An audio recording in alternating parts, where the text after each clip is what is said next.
جاؤ مفتی محمد حسن ولی کامل جن کے بارے میں حاجی عبدالوہاب صاحب نور اللہ مرقدو کہتے تھے، فرمایا لوگوں جس نے دنیا میں چلتا پھرتا جنتی دیکھنا مفتی حسن کے چہرے کی زیارت کر لے۔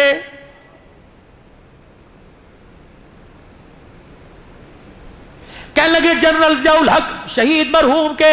نواسے کے ختم قرآن پر حافظ ہے، ہر سال فرمایا میں جاتا ہوں، ایک سال میں گیا، ان کا نواسا کہنے لگا آؤ جی میں آپ کو اپنے گھر کا ایک واقعہ بتلاؤں۔ کیا واقعہ؟ کہنے لگے میری امی جنرل ضیاء الحق صاحب نے جب اپنی بیٹی کی شادی کی، میری امی کی وکیل صاحب تھے، بیرسٹر تھے، اللہ اکبر اونچے درجے کا وکیل تھا، اللہ نے مجھے قرآن کا حافظ بنا دیا، حافظ بنانے کے بعد میں عالم بن گیا، پھر مجھے قرآن یاد ہوا، میرے اندر تقویٰ کے بسیرے کرنے لگا، ڈیرے ڈالنے لگا، ایک دن میرے اندر دل میں خیال آیا میرا باپ وکیل ہے، پوچھ تو نہیں سکتا، کیا پتا حلال کے مقدمات میں ایک آدھ ناجائز مقدمہ بھی لڑتا ہو، اللہ اکبر۔ جب میرے ابا نے میری شادی کہیں کر دی، اگلا صبح کا دن آیا، کچن کے اندر اماں کھڑی بیٹھی روٹیاں پکا رہی تھی، میں نے اپنی امی سے جا کے کہا امی جان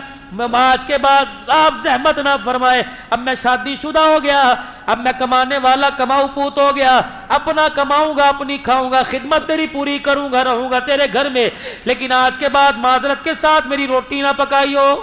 اماں ہاتھ پاٹ کے اندر روٹیاں رکھتی بے ہو پریشان کمرے میں جا کے رونے لگ گئی۔ شام کو جنرل ضیاء الحق مرحوم کا داماد آیا اور آ کے بیوی کی حالت غیر دیکھی، کیا ہوا؟ کہنے لگی اسی دن کے لیے میں جی رہی تھی، آج تیرے بیٹے نے تیری کمائی پر میرے پہ انگلی اٹھا دی۔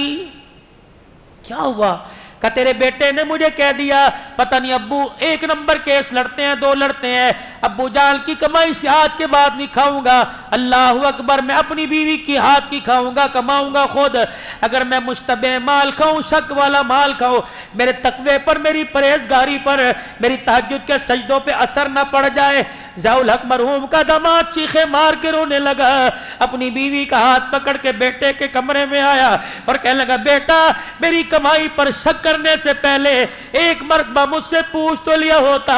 اللہ کی قسم ہے جو آج تو تہجد کے سجدے کرتا ہے، رب کعبہ کی قسم یہ تیرے باپ کی حلال کی کمائی کا نتیجہ ہے۔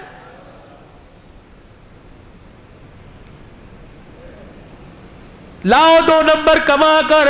کیوں اولاد کی خوشیوں کو اجاڑنے میں لگے ہو؟